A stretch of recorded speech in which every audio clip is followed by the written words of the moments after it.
दोस्तों नमस्कार। आपके अपने YouTube चैनल बातें साहित्य की पर आप सभी का एक बार पुनः हार्दिक स्वागत। मित्रों, निर्मल वर्मा की कहानी परिंदे के इस दूसरे भाग में आइए शेष कथा की चर्चा करते हैं। Hello mister Hubert. ह्यूबर्ट ने चौंक कर पीछे देखा। लतिका एक मोटा सा रजिस्टर बगल में दबाए खड़ी थी। आप अभी यहीं हैं? ह्यूबर्ट की दृष्टि लतिका पर टिकी रही। वह क्रीम रंग की पूरी बाहों की ऊनी जैकेट पहने हुई थी। माऊनी लड़कियों की तरह लतिका का चेहरा गोल था। धूप की तपन से पका गेहुआ रंग कहीं कहीं हल्का सा गुलाबी हो आया था, मानो बहुत धोने पर भी गुलाल के कुछ धब्बे इधर उधर बिखरे रह गए हों।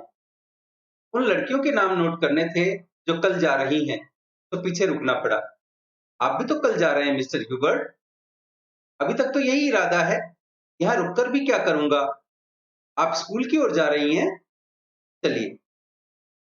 पक्की सड़क पर लड़कियों की भीड़ जमा थी, इसलिए वे दोनों पोलो ग्राउंड का चक्कर काटती हुई पगडंडी से नीचे उतरने लगे। हवा तेज हो चली। चीड़ के पत्ते हर झोंके के संग टूट टूट कर पगडंडी पर ढेर लगाते जाते थे। ह्यूबर्ट रास्ता बनाने के लिए अपनी छड़ी से उन्हें बुहार कर दोनों ओर बिखेर देता था। लतिका पीछे खड़ी हुई देखती रहती थी। अल्मोड़ा की ओर से आते हुए छोटे छोटे बादल रेशमी रुमालों से उड़ते हुए सूरज के मुंह पर लिपट से जाते थे, फिर हवा में बह निकलते थे। इस खेल में धूप कभी मंद फीकी सी पड़ जाती थी, कभी अपना उजला आंचल खोलकर समूचे शहर को अपने में समेट लेती थी। लतिका तनिक आगे निकल गई। ह्यूबर्ट की सांस चढ़ गई थी और वह धीरे धीरे हाँफता हुआ पीछे से आ रहा था। जब वे पोलो ग्राउंड के पवेलियन को छोड़कर सिमिट्री के दाईं ओर मुड़े, तो लतिका ह्यूबर्ट की प्रतीक्षा करने के लिए खड़ी हो गई। उसे याद आया, छुट्टियों के दिनों में जब कभी कमरे में बैठे बैठे उसका मन ऊब जाता था, तो वह अक्सर टहलते हुए सिमिट्री तक चली जाती थी। उसे सटी पहाड़ी पर चढ़कर वह बर्फ में ढके देवदार वृक्षों को देखा करती थी, जिनकी झुकी हुई शाखों से रुई के गोलों सी बर्फ नीचे गिरा करती थी। नीचे बाजार जाने वाली सड़क पर बच्चे स्लेज पर फिसला करते थे। वह खड़ी खड़ी बर्फ में छिपी हुई उस सड़क का अनुमान लगाया करती थी, जो फादर एलमंड के घर से गुजरती हुई मिलिट्री अस्पताल और डाकघर से होकर चर्च की सीढ़ियों तक जाकर गुम हो जाती थी। जो मनोरंजन एक दुर्गम पहेली को सुलझाने में होता है, वही लतिका को बर्फ में खोए रास्तों को खोज निकालने में होता था। आप बहुत तेज चलती हैं मिस लतिका। थकान से ह्यूबर्ट का चेहरा कुमला गया था। माथे पर पसीने की बूंदें छलक आई थी। कल रात आपकी तबीयत क्या कुछ खराब हो गई थी? आपने कैसे जाना? क्या मैं अस्वस्थ दिख रहा हूँ? ह्यूबर्ट के स्वर में हल्की सी खींच का आभास था। सब लोग मेरी सेहत को लेकर क्यों बात शुरू करते हैं? उसने सोचा। नहीं, मुझे तो पता भी नहीं चलता। मैं तो सुबह करीमुद्दीन ने बातों ही बातों में जिक्र छेड़ दिया था। लतिका कुछ अप्रतिभ सी हो आई। कोई खास बात नहीं, वही पुराना दर्द शुरू हो गया था। अब बिल्कुल ठीक है। अपने कथन की पुष्टि के लिए ह्यूबर्ट छाती सीधी करके तेज कदम बढ़ाने लगा। डॉक्टर मुखर्जी को दिखलाया था। वह सुबह आए थे। उनकी बात कुछ समझ में नहीं आती। हमेशा दो बातें एक दूसरे से उल्टी कहते हैं। कहते थे कि इस बार मुझे 6-7 महीने की छुट्टी लेकर आराम करना चाहिए, लेकिन अगर मैं ठीक हूं तो भला इसकी क्या जरूरत है? ह्यूबर्ट के स्वर में व्यथा की छाया लतिका से छिपी न रह सकी। बात को टालते हुए उसने कहा, आप तो नाहक चिंता करते हैं मिस्टर ह्यूबर्ट। आजकल मौसम बदल रहा है।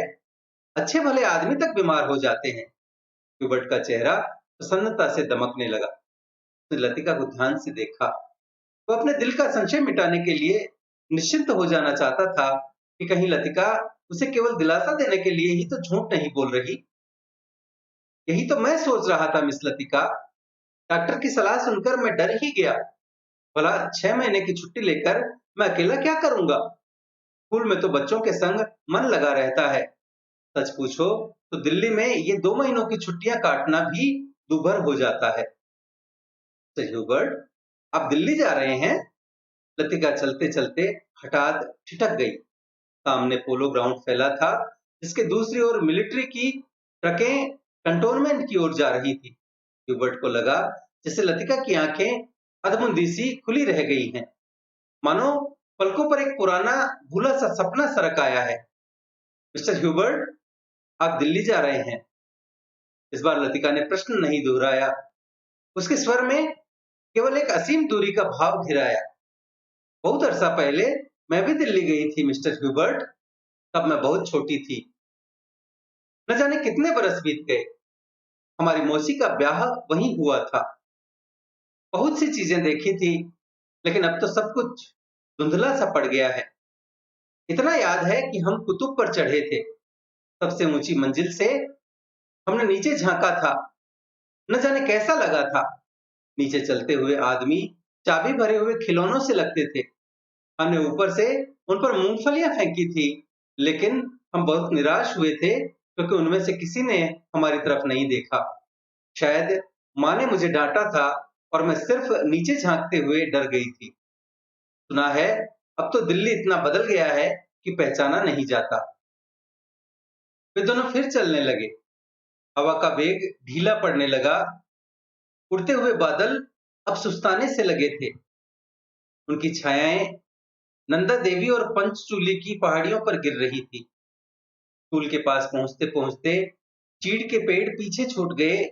कहीं कहीं खुबानी के पेड़ों के आसपास बुरुज के लाल फूल धूप में चमक जाते थे।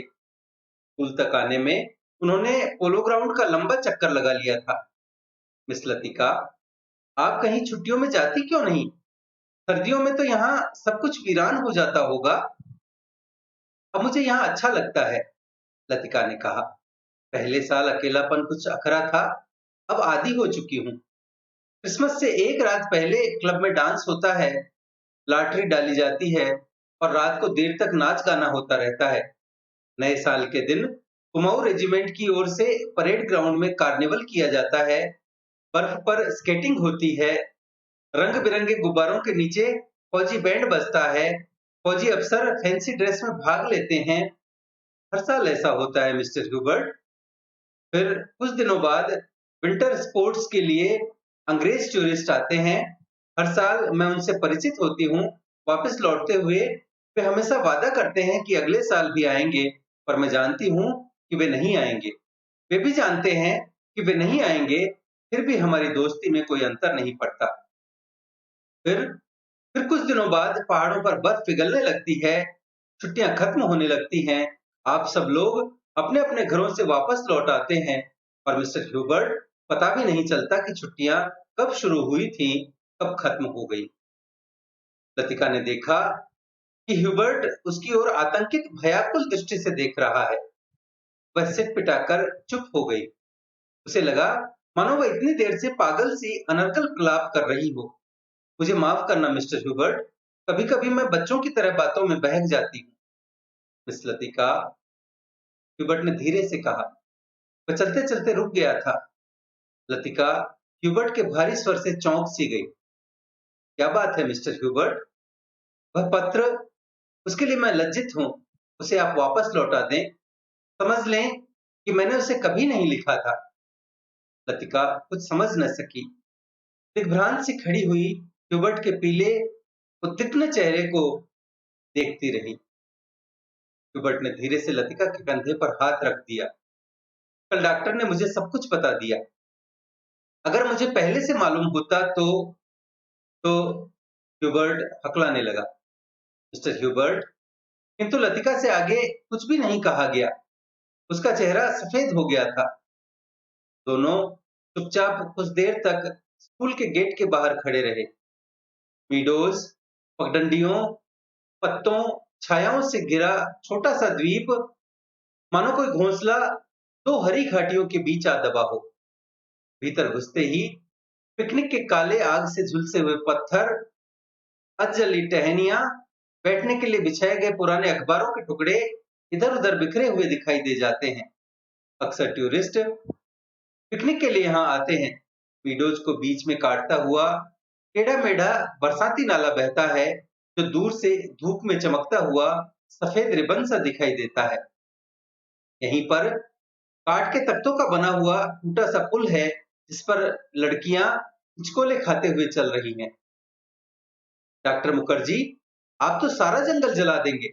मिस वुड ने अपनी ऊंची एड़ी के सैंडल से जलती हुई दिया सलाई को दबा डाला, जो डॉक्टर ने सिगार सुलगाकर चीड़ के पत्तों के ढेर पर फेंक दी थी। वे नाले से कुछ दूर हटकर चीड़ के दो पेड़ों से गुथी हुई छाया के नीचे बैठे थे। उनके सामने एक छोटा सा रास्ता नीचे पहाड़ी की ओर जाता था, जहां पहाड़ की गोद में शक्करपारों के खेत एक दूसरे के नीचे बिछे हुए थे। दोपहर के सन्नाटे में भेड़ बकरियों के गलों में बंधी हुई घंटियों का स्वर हवा में बहता हुआ सुनाई दे जाता था। घास पर लेटे लेटे डॉक्टर सिगार पीते रहे। जंगल की आग कभी देखी है मिस वुड? एक अलमस्त नशे की तरह धीरे धीरे फैलती जाती है। आपने कभी देखी है डॉक्टर? मिस वुड ने पूछा। मुझे तो बड़ा डर लगता है। बहुत साल पहले शहरों को जलते हुए देखा था। डॉक्टर लेटे हुए आकाश की ओर ताक रहे थे। एक एक मकान ताश के पत्तों की तरह गिरता जाता। दुर्भाग्यवश ऐसे अवसर देखने में बहुत कम आते हैं। आपने कहाँ देखा डॉक्टर? लड़ाई के दिनों में अपने शहर रंगून को जलते हुए देखा था। बिस्कुट की आत्मा को ठेस लगी, किंतु फिर भी उनकी उत्सुकता शांत नहीं हुई।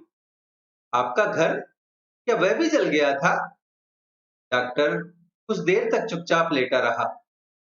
हम उसे खाली छोड़कर चले आए थे। मालूम नहीं बाद में क्या हुआ। अपने व्यक्तिगत जीवन के संबंध में कुछ भी कहने में डॉक्टर को कठिनाई महसूस होती है। डॉक्टर, क्या आप कभी वापस बर्मा जाने की बात नहीं सोचते? डॉक्टर ने अंगड़ाई ली और करवट बदलकर औंधे मुंह लेट गए। उनकी आंखें मुंद गई और माथे पर बालों की लटें झूल आई। सोचने से क्या होता है मिस वुड? जब बर्मा में था तब क्या कभी सोचा था कि यहाँ आकर उम्र काटनी होगी?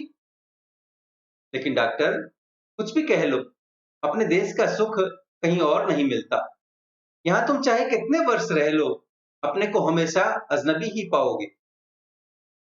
डॉक्टर ने सिगार के धुएं को धीरे धीरे हवा में छोड़ दिया। दरअसल अजनबी तो मैं वहां भी समझा जाऊंगा मिस वुड। इतने वर्षों बाद मुझे कौन पहचानेगा? इस उम्र में नए सिरे से रिश्ते जोड़ना काफी सिरदर्द का काम है। कम से कम मेरे बस की बात नहीं है। लेकिन डॉक्टर, आप कब तक इस पहाड़ी कस्बे में पड़े रहेंगे? इसी देश में रहना है तो किसी बड़े शहर में प्रैक्टिस शुरू कीजिए। प्रैक्टिस बढ़ाने के लिए कहां कहां भटकता फिरूंगा मिस वुड। जहां रहो वहीं मरीज मिल जाते हैं। यहाँ आया था कुछ दिनों के लिए, फिर मुद्दत हो गई और टिका रहा। जब कभी जी उबेगा कहीं चला जाऊंगा। जड़ें कहीं नहीं जमती तो पीछे भी कुछ नहीं छूट जाता। मुझे अपने बारे में कोई गलतफहमी नहीं है मिस वुड। मैं सुखी हूँ। मिस वुड ने डॉक्टर की बात पर विशेष ध्यान नहीं दिया। दिल में वह हमेशा डॉक्टर को उच्छृंखल, लापरवाह और संकी समझती रही है, किंतु डॉक्टर के चरित्र में उनका विश्वास है। न जाने क्यों, क्योंकि डॉक्टर ने जाने अनजाने में उसका कोई प्रमाण दिया हो, यह उन्हें याद नहीं पड़ता। बिस्वुड ने एक ठंडी सांस भरी। वह हमेशा यह सोचती थी कि यदि डॉक्टर इतना आलसी और लापरवाह न होता तो अपनी योग्यता के बल पर काफी चमक सकता था। इसलिए उन्हें डॉक्टर पर क्रोध भी आता था और दुख भी होता था। मिस वुड ने अपने बैग से ऊन का गोला और सलाइयां निकाली, फिर उसके नीचे से अखबार में लिपटा हुआ चौड़ा कॉफी का डिब्बा उठाया, जिसमें अंडों की सैंडविचें और हैम बर्गर दबे हुए थे। क्रमश से प्यालों में कॉफी उंडेलते हुए मिस वुड ने कहा, डॉक्टर, कॉफी ठंडी हो रही है। डॉक्टर लेटे लेटे बुड़बुड़ाया। मिस वुड ने नीचे झुककर देखा। वह कोहनी सिर पर टिकाए सो रहा था। ऊपर का होंठ जरा सा फैलकर मुड़ गया था, मानो किसी से मजाक करने से पहले मुस्कुरा रहा हो। उसकी उंगलियों में दबा हुआ सिगार नीचे झुका हुआ लटक रहा था। मेरी मेरी, what do you want? What do you want? दूसरे स्टैंडर्ड में पढ़ने वाली मेरी ने अपनी चंचल चपल आंखें ऊपर उठाई। लड़कियों का दायरा उसे घेरे हुए कभी पास आता था, कभी दूर खिंचता चला जाता था। I want, I want blue, दोनों हाथों को हवा में घुमाते हुए मेरी चिल्लाई। दायरा पानी की तरह टूट गया। सब लड़कियां एक दूसरे पर गिरती पड़ती किसी नीली वस्तु को छूने के लिए भाग दौड़ करने लगी। लंच समाप्त हो चुका था। लड़कियों के छोटे-छोटे दल मीडोज में बिखर गए थे। ऊंची क्लास की कुछ लड़कियां चाय का पानी गर्म करने के लिए पेड़ों पर चढ़कर सूखी टहनियां तोड़ रही थी। दोपहर की उस घड़ी में मीडोज अलसाया ऊँघता सा जान पड़ता था। हवा का कोई भूला भटका झोंका, चीड़ के पत्ते खड़खड़ा उठते थे। कभी कोई पक्षी अपनी सुस्ती मिटाने झाड़ियों से उड़कर नाले के किनारे बैठ जाता था, पानी में सिर डुबोता था, फिर ऊबकर हवा में दो चार निरुद्देश्य चक्कर काटकर दोबारा झाड़ियों में दुबक जाता था। किंतु जंगल की खामोशी शायद कभी चुप नहीं रहती।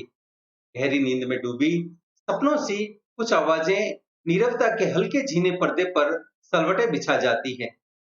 मूक लहरों सी हवा में तिरती है, मानो कोई दबे पांव झांक कर अदृश्य संकेत कर जाता है, देखो मैं यहाँ हूँ। लतिका ने जूली के बॉब हेयर को सहलाते हुए कहा, तुम्हें कल रात बुलाया था। मैडम मैं गई थी, आप कमरे में नहीं थी।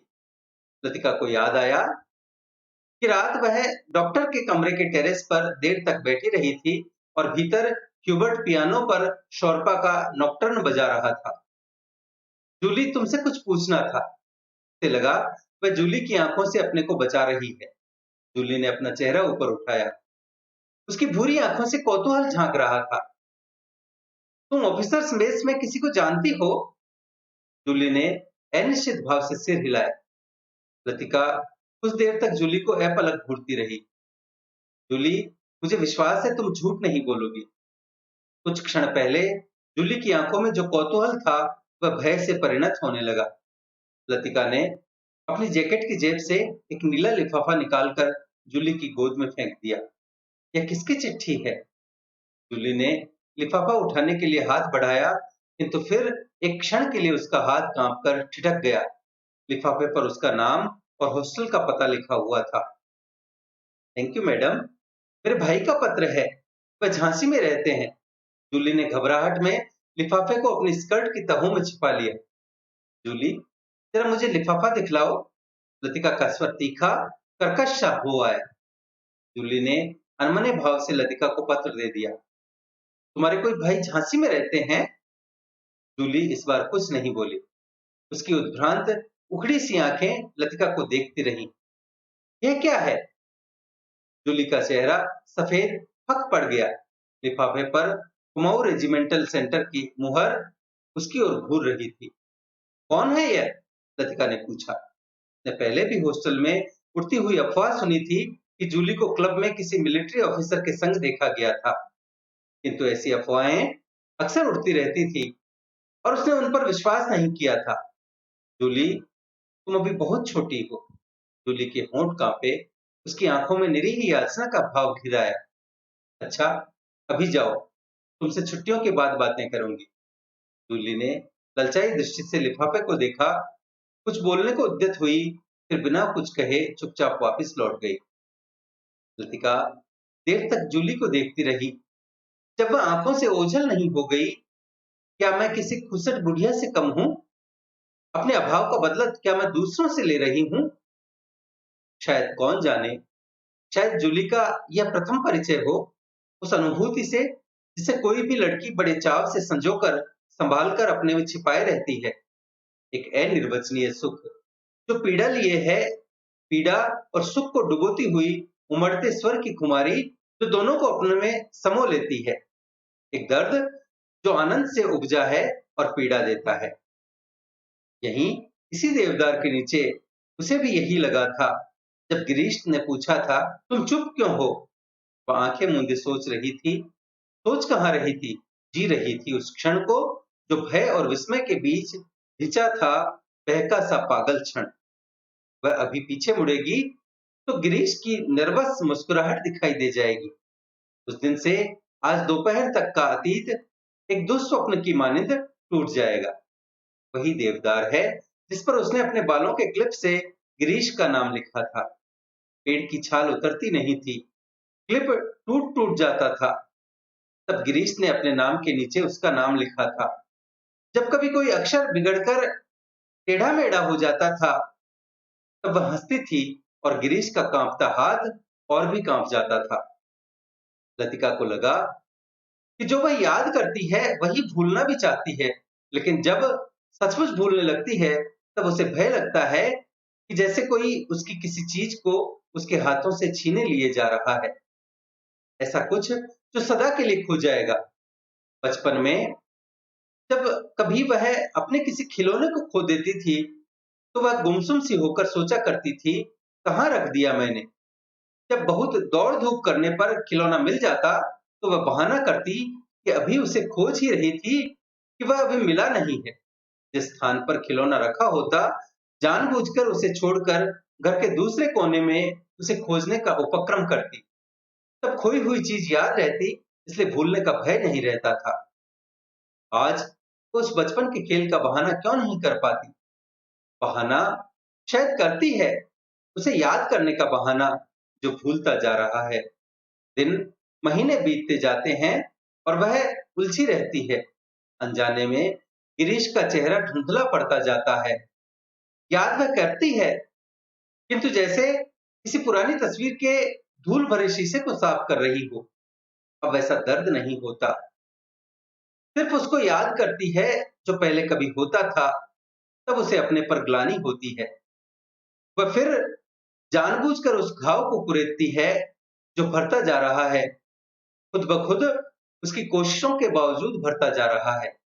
देवदार पर खुदे हुए अधमिटे नाम लतिका की ओर निस्तब्ध निरीह भाव से निहार रहे थे।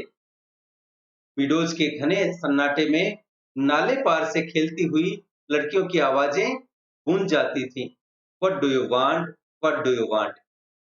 तितलियां, झिंगूर, जुगनू, विंडोज पर उतरती हुई सांझ की छायाओं में पता नहीं चलता कौन आवाज किसकी है। दोपहर के समय जिन आवाजों को अलग अलग पहचाना जा सकता था, अब वे एक स्वरता की अविरल धारा में घुल गई थी। घास से अपने पैरों को पोंछता हुआ कोई रेंग रहा है। झाड़ियों के झुरमुट में परों को फड़फड़ाता हुआ झपटकर कोई ऊपर से उड़ जाता है, किंतु ऊपर देखो तो कहीं कुछ भी नहीं है। विडोज के झरने का गड़गड़ाता स्वर जैसे अंधेरी सुरंग में झपाटे से ट्रेन गुजर गई हो और देर तक उसमें सीटियों और पहियों की चीत्कार गूंजती रही हो।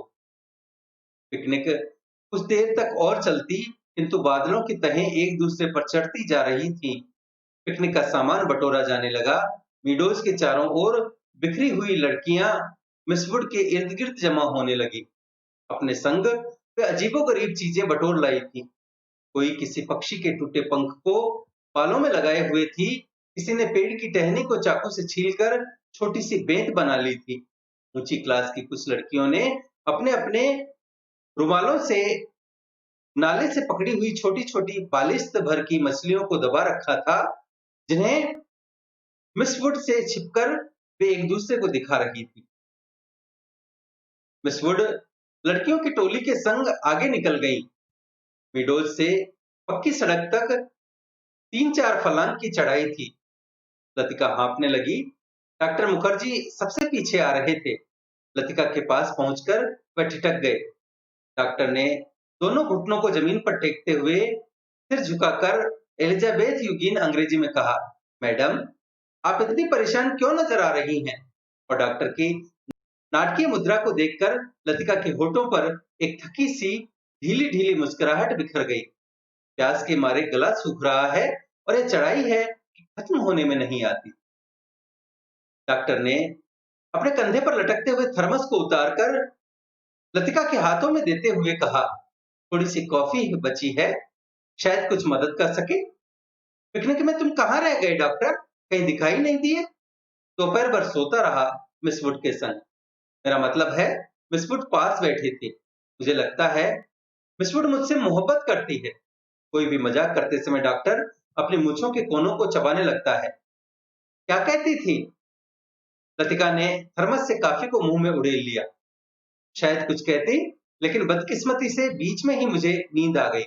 मेरी जिंदगी के कुछ खूबसूरत प्रेम प्रसंग कमबख्त इस नींद के कारण अधूरे रह गए हैं। और इस दौरान में जब दोनों बातें कर रहे थे, उनके पीछे मीडोज और मोटर रोड के संग चढ़ती हुई चीड़ और बांस के वृक्षों की कतारें सांझ के घिरते अंधेरे में डूबने लगी, मानो प्रार्थना करते हुए उन्होंने चुपचाप अपने सिर नीचे झुका लिए हों। इन्हीं पेड़ों के उधर बादलों में गिरजे का क्रॉस कहीं उलझा पड़ा था। उसके नीचे पहाड़ों की ढलान पर बिछे हुए खेत भागती हुई गिलहरियों से लग रहे थे, जो मानो किसी की टोह में स्तब्ध ठिठक गई हो। डॉक्टर, मिस्टर ह्यूबर्ट पिकनिक पर नहीं आए? डॉक्टर मुखर्जी टार्च जलाकर लतिका के आगे आगे चल रहे थे। मैंने उन्हें मना कर दिया था। इसलिए अंधेरे में पैरों के नीचे दबे हुए पत्तों की चरमराहट के अतिरिक्त कुछ सुनाई नहीं देता था। डॉक्टर मुखर्जी ने धीरे से खांसा। पिछले कुछ दिनों से मुझे संदेह होता जा रहा है कि ह्यूबर्ट की छाती का दर्द शायद मामूली दर्द नहीं है। डॉक्टर थोड़ा सा हंसा, जैसे उसे अपनी यह गंभीरता अरुचिकर लग रही हो।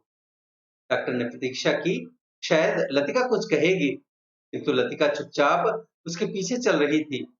ये मेरा महज शक है, शायद मैं बिल्कुल गलत हूं, किंतु यह बेहतर होगा कि वह अपने एक फेफड़े का एक्सरे करा ले। इससे कम से कम कोई भ्रम तो नहीं रहेगा। आपने मिस्टर ह्यूबर्ट से इसके बारे में कुछ कहा है? अभी तक कुछ नहीं कहा। ह्यूबर्ट जरा सी बात पर चिंतित हो उठता है, इसलिए कभी साहस नहीं हो पाता। डॉक्टर को लगा उसके पीछे आते हुए लतिका के पैरों का स्वर सहसा बंद हो गया है। उन्होंने पीछे मुड़कर देखा। लतिका बीच सड़क पर अंधेरे में छाया सी चुपचाप निश्चल खड़ी है। डॉक्टर, लतिका का स्वर भर्राया हुआ था। क्या बात है मिस लतिका, आप रुक क्यों गई?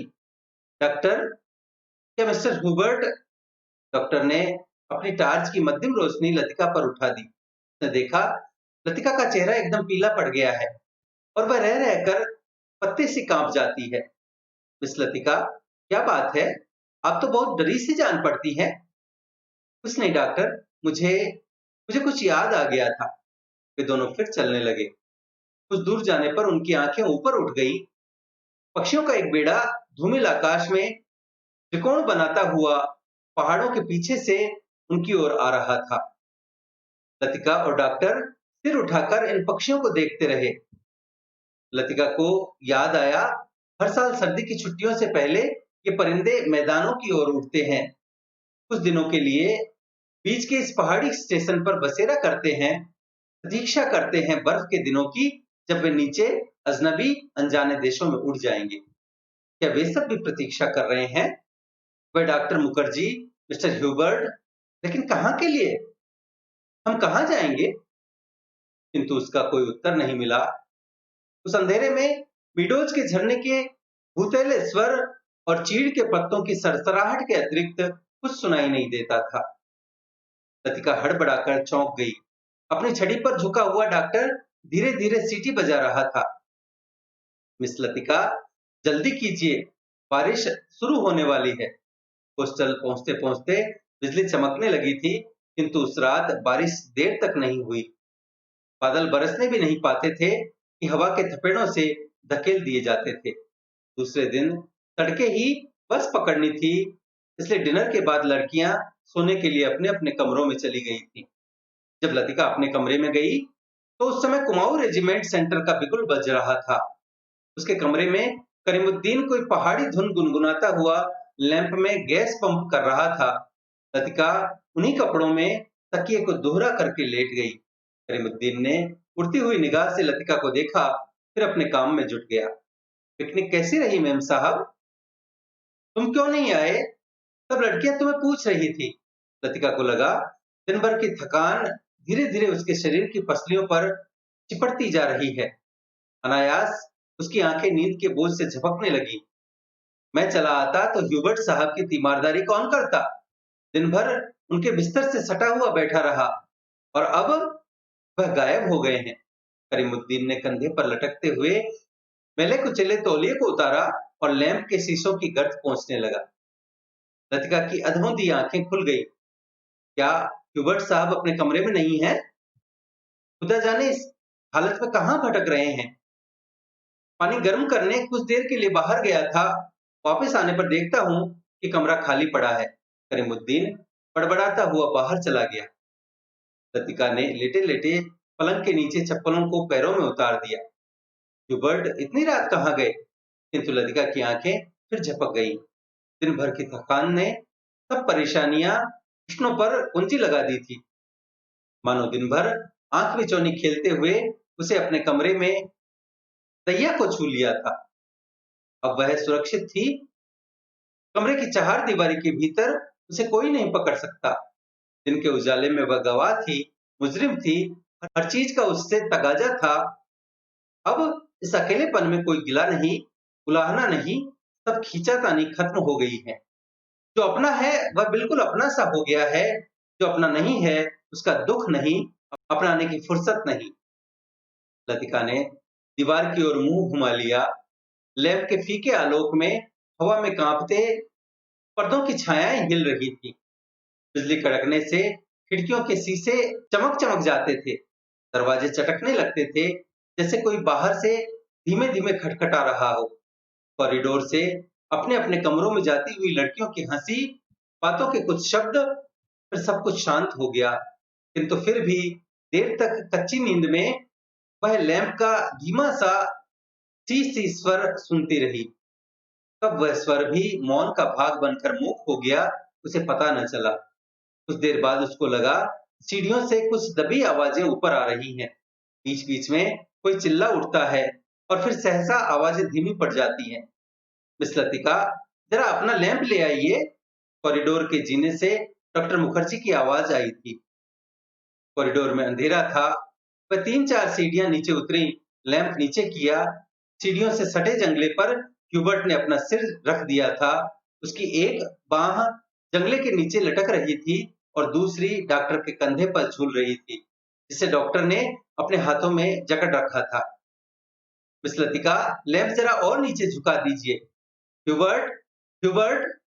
डॉक्टर ने ह्यूबर्ट को सहारा देकर ऊपर खींचा। ह्यूबर्ट ने अपना चेहरा ऊपर किया। विस्की की तेज बू का झोंका लतिका के सारे शरीर को झंझोड़ गया। ह्यूबर्ट की आंखों में सुर्ख डोरे खिंच आए थे। कमीज का कॉलर उल्टा हो गया था और टाई की गांठ ढीली होकर नीचे खिसक आई थी। लतिका ने कांपते हाथों से लैंप सीढ़ियों पर रख दिया और आप दीवार के सहारे खड़ी हो गई। उसका सिर चकराने लगा था। In a back lane of the city, there is a girl who loves me. Hubert हिचकियों के बीच गुनगुना उठता था। Hubert, please, please! डॉक्टर ने ह्यूबर्ट के लड़खड़ाते शरीर को अपनी मजबूत गिरफ्त में ले लिया। मिस लतिका, आप लैंप लेकर आगे चलिए। लतिका ने लैंप उठाया। दीवार पर उन तीनों की छायाएं डगमगाने लगी। In a back lane of the city there is a girl who loves me. Hubert doctor Mukherjee के कंधे पर सिर टिकाए अंधेरी सीढ़ियों पर उल्टे सीधे पैर रखता चढ़ रहा था। डॉक्टर, हम कहाँ हैं?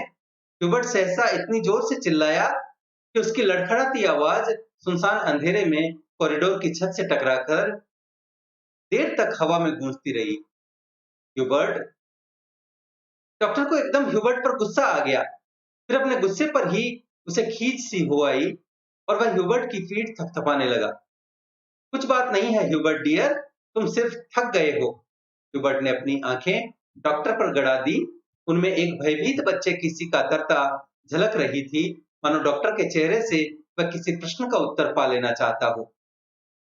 ह्यूबर्ट के कमरे में पहुंचकर डॉक्टर ने उसे बिस्तर पर लिटा दिया। ह्यूबर्ट ने बिना किसी विरोध के चुपचाप जूते मोजे उतरवा दिए। जब डॉक्टर ह्यूबर्ट की टाई उतारने लगा तो ह्यूबर्ट अपनी कोहनी के सहारे उठा। कुछ देर तक डॉक्टर को फाड़ते हुए घूरता रहा, फिर धीरे से उसका हाथ पकड़ लिया। डॉक्टर, क्या मैं मर जाऊंगा? कैसी बातें करते हो ह्यूबर्ट? डॉक्टर ने हाथ छुड़ाकर धीरे से ह्यूबर्ट का सिर तकिए पर टिका दिया। Good night Hubert. Good night doctor. Hubert ने करवट बदल। Good night mister Hubert. Latika का स्वर ठहर गया, किंतु ह्यूबर्ट ने कोई उत्तर नहीं दिया। करवट बदलते ही उसे नींद आ गई थी। कॉरिडोर में वापस आकर डॉक्टर मुखर्जी रेलिंग के सामने खड़े हो गए। हवा के तेज झोंकों से आकाश में फैले बादलों की परतें जब कभी इकहरी हो जाती, तब उनके पीछे से चांदनी बुझती हुई आग के धुएं सी आसपास की पहाड़ियों पर फैल जाती थी। आपको मिस्टर ह्यूबर्ट कहाँ मिले? लतिका कॉरिडोर के दूसरे कोने में रेलिंग पर झुकी हुई थी। क्लब के बार में उन्हें देखा था। मैं न पहुंचता तो न जाने कब तक बैठे रहते। डॉक्टर मुखर्जी ने सिगरेट जलाई। उन्हें अभी 1-2 मरीजों के घर जाना था। कुछ देर तक उन्हें टाल देने के इरादे से वह कॉरिडोर में खड़े रहे।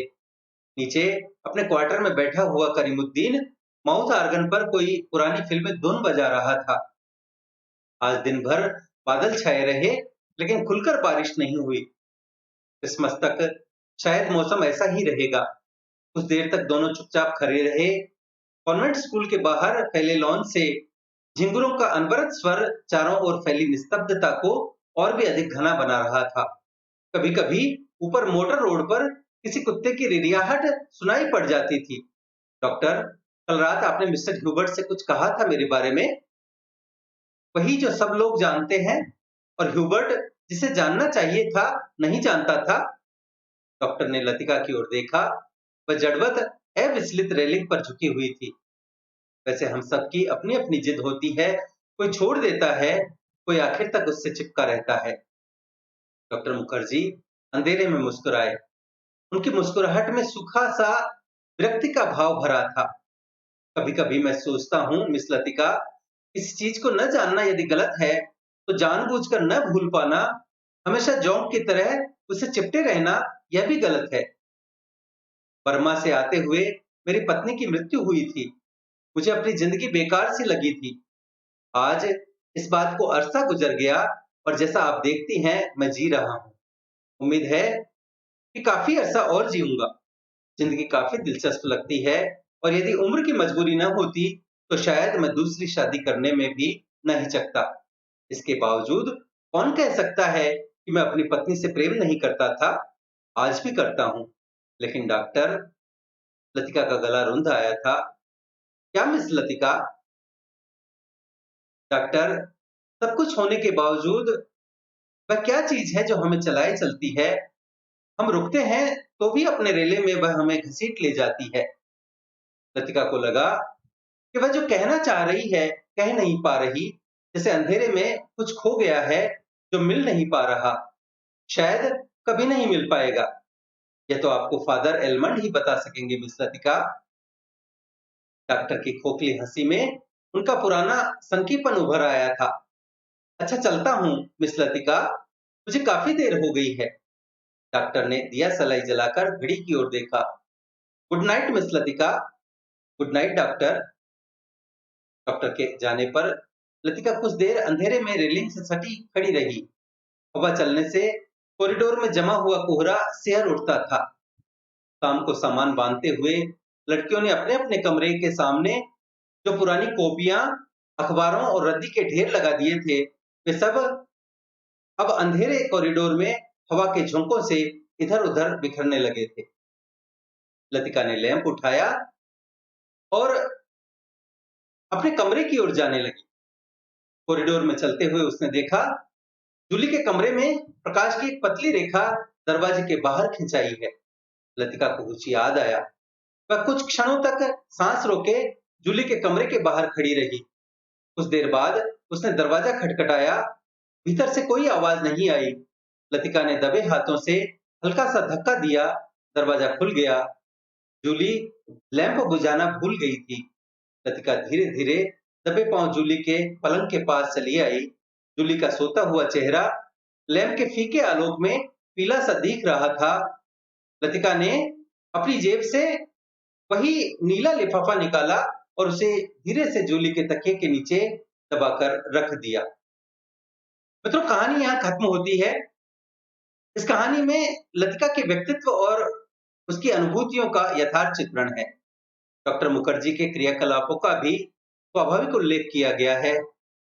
जैसा कि निर्मल जी ने अपनी औपन्यासिक कृतियों में जीवन में थोड़े सुख की कामना की है, वही सदैव कहानियों में भी किसी न किसी रूप में प्राप्त होता है।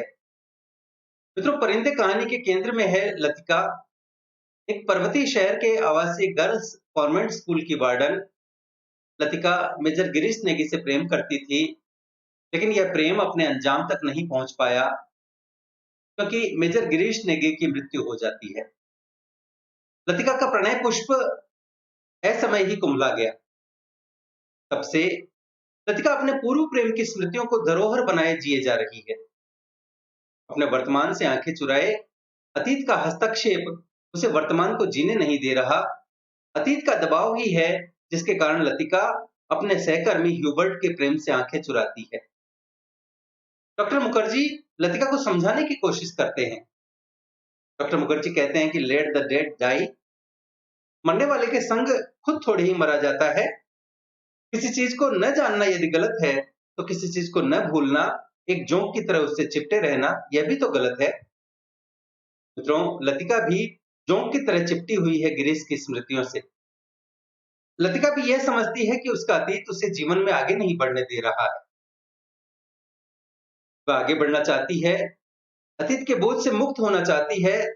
आकाश में उड़ते परिंदों को देखकर सोचती है कि हर साल ये परिंदे सर्दी की छुट्टियों से पहले मैदानों की ओर उड़ते हैं। कुछ दिनों के लिए बीच के इस पहाड़ी स्टेशन पर बसेरा करते हैं, प्रतीक्षा करते हैं बर्फ के दिनों की, जब वे नीचे अजनबी अनजाने देशों में उड़ जाएंगे।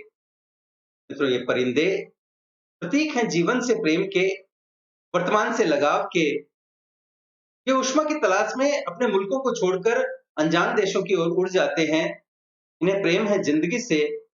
जिंदगी में ऊष्मा बनाए रखकर भी ये अतीत की स्मृतियों के प्रति ईमानदार हो सकते हैं। लतिका में भी परिवर्तन दिखाई देता है।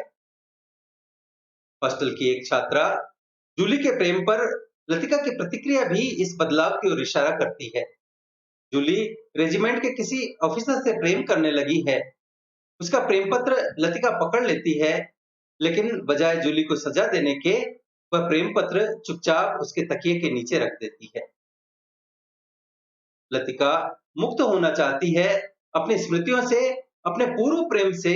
मुक्ति का यह प्रश्न उनके यहाँ नियति का प्रश्न बन जाता है। नामवर सिंह परिंदे कहानी को मुक्ति के प्रश्न से जोड़कर देखते हैं। एक तरह से देखा जाए तो परिंदे की लतिका की समस्या स्वतंत्रता या मुक्ति की समस्या है। अतीत से मुक्ति, स्त्री से मुक्ति, उस चीज से मुक्ति जो हमें चलाए चलती है और अपने रेले में हमें घसीट ले जाती है। निर्मल वर्मा की कहानियां जटिल प्रेमानुभवों की कहानियां हैं। आरंभ में इन कहानियों में एक ताजगी का एहसास होता है, लेकिन धीरे धीरे ऐसा लगने लगता है कि निर्मल वर्मा एक खास भाषा, एक खास शिल्प और एक खास अनुभूति के गुलाम बन गए हैं। उनकी कहानियां लगभग एक जैसा प्रभाव छोड़ती हैं। कहानियों से समाज नदारद है। समाज के नाम पर पार्क, बगीचे और हरी घास ही मिलते हैं। अपनी कहानियों में निर्मल वर्मा ने संगीत का सुंदर उपयोग किया है। उनके यहाँ संगीत का राग जीवन के राग से जुड़ जाता है। अलग अलग दिखने वाली वस्तुएं पिघलकर संगीत के सुरों में समा जाती हैं और एक पृथक अविस्मरणीय प्रभाव की सृष्टि करती हैं। तो मित्रों, ये था परिंदे कहानी का दूसरा और अंतिम भाग। आशा है आपको ये वीडियो पसंद आया होगा। इसे लाइक करें, अपने मित्रों के साथ साझा करें। पीडीएफ तथा अन्य सहायता के लिए हमसे टेलीग्राम पर जुड़ें और देखते रहें बातें साहित्य की। धन्यवाद।